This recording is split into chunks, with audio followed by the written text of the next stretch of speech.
Bonjour, Cédric. Salut, Cédric. Alors, gamin?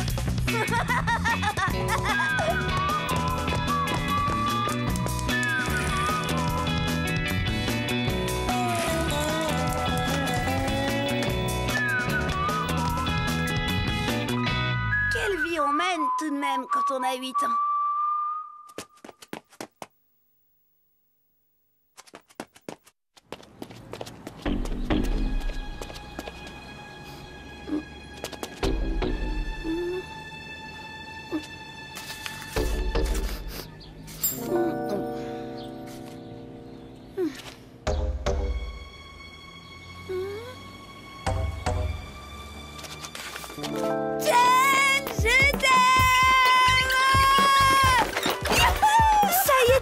J'avais posté ma lettre, une vraie lettre d'amour avec déclaration et tout.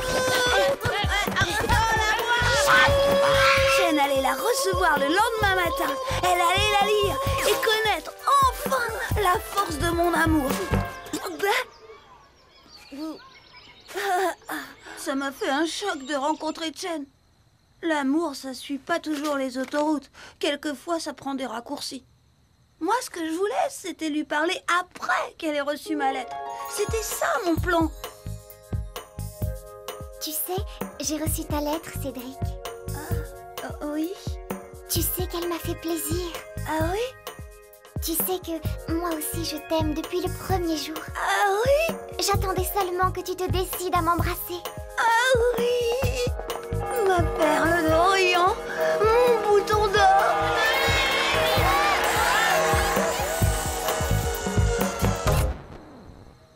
En vrai, ça s'est pas du tout passé comme j'avais prévu. Qu'est-ce qu'il y a, Cédric? Tu n'es pas content de me voir? Non. Quoi? Enfin si, mais... Qu'est-ce que tu caches? Tu as un rendez-vous? Pas terrible tes fleurs. Moi, je n'offre que des orchidées. Cédric! Tu n'as pas honte! Je ne veux plus être ta copine!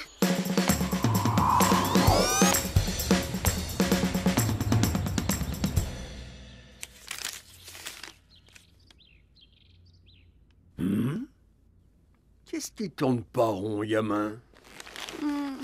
Ta petite chinoise, hein? Allez, Cédric, dis-moi, on est entre hommes. Qu'est-ce qu'il faut faire, Pépé, quand une fille veut plus vous voir? C'est si grave que ça? Ouais, cette fois, Chen a dit qu'elle voulait plus me parler. Plus jamais. Eh bien, avec ma Germaine, quand ça n'allait plus du tout, tu sais ce que je faisais, gamin? Non, Pépé? Rien. Rien du tout. Non, j'attendais que l'orage passe. C'est la bonne tactique, crois-moi. Et si je lui écrivais une belle lettre pour lui dire que je l'aime? Surtout pas, tu gâcherais tout. Quand elles disent plus jamais, c'est qu'elles veulent décider toutes seules du moment où elles ne seront plus fâchées. Les lettres, c'est des bombes à retardement. Et quand ça explose, boum, ça fait du dégât, Credidio. La situation était grave. Pourquoi est-ce que j'ai écrit cette crédidio de nididio de lettres? C'en était fini de notre histoire d'amour. Plus jamais je ne pourrais me marier avec Jen. Vive Nicolas! Vive Jen! Et voilà, ma vie est brisée maintenant. Pourquoi? Ta lettre va tout arranger. Banane, tu connais rien aux choses de l'amour. Quand une fille te dit jamais, il faut surtout pas envoyer de lettres. La lettre, c'est une bombe. Boum! Ça fait des dégâts. Mince de mince, alors t'es vraiment foutu, mon pauvre Cédric. À moins de récupérer la lettre. Et comment tu fais ça? Ouais, j'ai vu un film à la télé, l'attaque du fourgon postal. On met des troncs d'arbres en travers de la route. La voiture du facteur est bloquée. On découpe un trou par derrière. On pique les sacs du courrier. Et tu récupères ta lettre. T'es vraiment une banane. Attends, le facteur, il est peut-être pas encore passé. Alors? Super. Elle est là. Oh. Attends, laisse-moi faire. J'ai ce qu'il faut.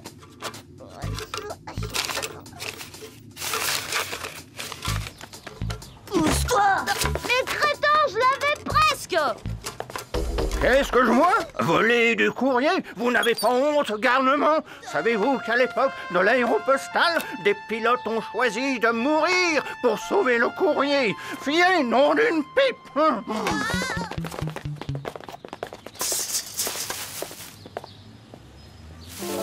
Espèce de vieux schnock, c'est malade quand même.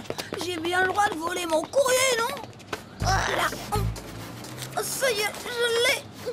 Mince, je suis coincée. Qu'est-ce que vous fabriquez tous les deux? C'est mes parents, monsieur. Ils m'ont confié une lettre importante à mettre à la poste. Une lettre très importante. Alors, en voulant la pousser bien au fond pour être sûr qu'elle soit bien envoyée, eh bien... Et c'est quoi ça, le brin, ça? Attendez, je vais vous aider. À mon commandement. Ah, lettre importante, rose. Mais elles sont beaux. À qui est-elle donc adressée? Je peux pas vous le dire, monsieur. Il y a des aviateurs, ils se sont laissés mourir pour apporter le courrier. Je peux avoir ma lettre, monsieur? C'est bon. Non! On était retourné à la case départ. Christian devait rentrer chez lui. Et moi, j'ai décidé d'attendre le facteur qui allait venir vider la boîte. C'était ma dernière chance de récupérer ma lettre et d'éviter le drame qui se préparait. Qu'est-ce que tu fais là, mon petit? Tu vas prendre froid? Je vous attendais, monsieur. Je voudrais récupérer ma lettre, s'il vous plaît, monsieur.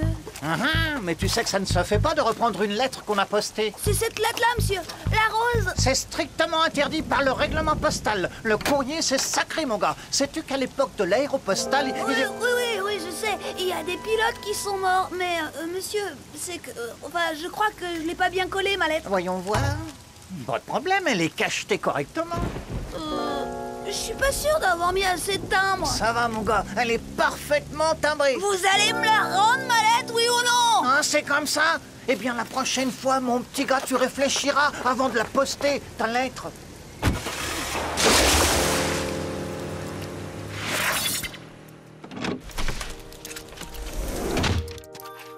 Enfin te voilà. Mais tu es tout crotté. Bon, ton père t'attend. Il n'est pas content du tout. Il voudrait te parler d'une certaine lettre. Ma lettre? Mais comment papa était déjà au courant? 10 milliards de noms de noms. Tu crois que ça fait plaisir de recevoir du courrier pareil? 3 en français, 0 en maths. C'est mon bulletin! Oui, c'est pas une lettre du Père Noël. Qu'est-ce que tu vas nous donner comme excuse cette fois? Il y a sur Terre des choses tellement plus graves qu'un bulletin scolaire. C'est vrai qu'il y a des choses plus graves qu'un bulletin scolaire. Le destin était en marche. Rien ne pouvait empêcher ce maudit facteur de distribuer cette affreuse lettre. Cette nuit-là, j'ai fait un horrible cauchemar.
Je suis trop malade pour aller à l'école.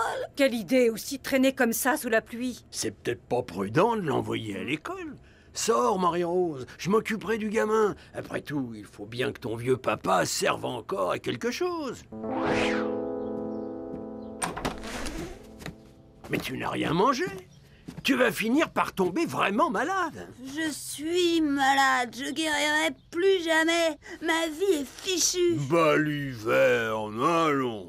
Qu'est-ce qui te tracasse? J'ai écrit une lettre à Chen, Pépé. Aïe, aïe, aïe, aïe, ça c'est une erreur. Je te l'avais bien dit, une sérieuse erreur.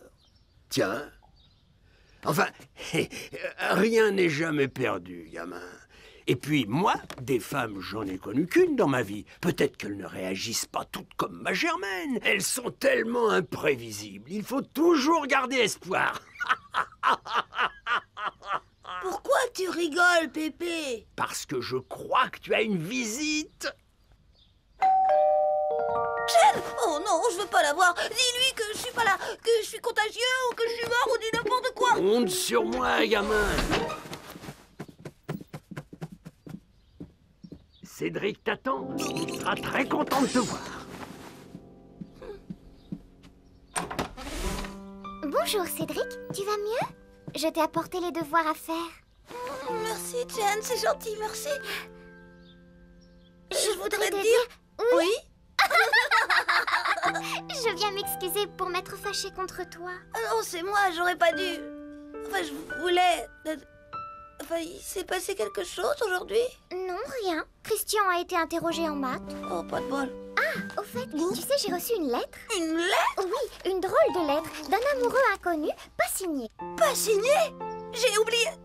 Enfin... elle était pas signée, vraiment? Bien, c'est peut-être quelqu'un qui s'est trompé d'adresse.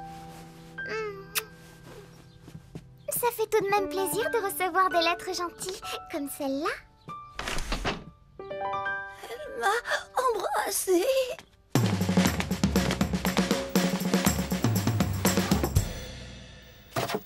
Heureusement que j'avais oublié de signer ma lettre.